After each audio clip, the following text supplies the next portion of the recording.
আমি বললাম ঠিক আছে হোটেলের মালিক আর কিছু একটা মোটরসাইকেল বেশ কথা ওই হোটেলের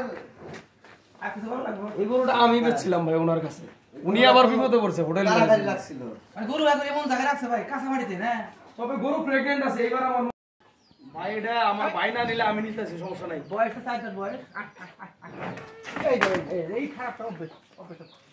গরুটার এখন দুধ অত নাই গরুটার স্লাইন দেন লাগবে না 2000 টাকা খরচ হবে যেভাবে গরু রাখছিল মনে হয় গরু বাইসা আছে আমি এটা ধন্যবাদ বাচ্চাটাও একটু বের করুন গরু হাইব্রিডের গরু 5 লাখ ভাই 5 লাখ গেলাম না ভাই বাসুর ছাড়া নিম না ভাই মাপছে এগুলা গরু গলানছি দড়ি দড়ি ফাঁস নাই আসলে কি অবস্থা টাকা বাসুরটা বের করেন ভাই বাসুরটা বের করেন এটা দুধ দহন করছে তো ভাই শুনেন আমি আপনাকে বাসুরটা বের করেন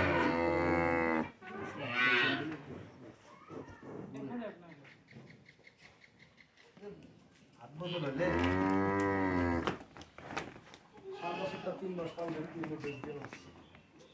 এটা যে হোটেল মালিক আসলো না ওই হোটেল মালিক সময়ের অভাবে শুধু খর আর এটা দিয়ে ওই যে বাজারে বসে খাইলাম বদল এটা 2 টাকার দানাদার খাবার সে দেয় নাই হোটেলে চা মিষ্টি দেয় ওই যে হোটেল ওর অবস্থা কাঁচা মাটিতে গরু রাখছিল মানে একদম এমন কথা রাখছিল গরু মরা যাওয়ার কথা এখন কয় লিটার হয় এখন আমি আনছি আমি 4 লিটার খেয়েছি আজকে ছিলাম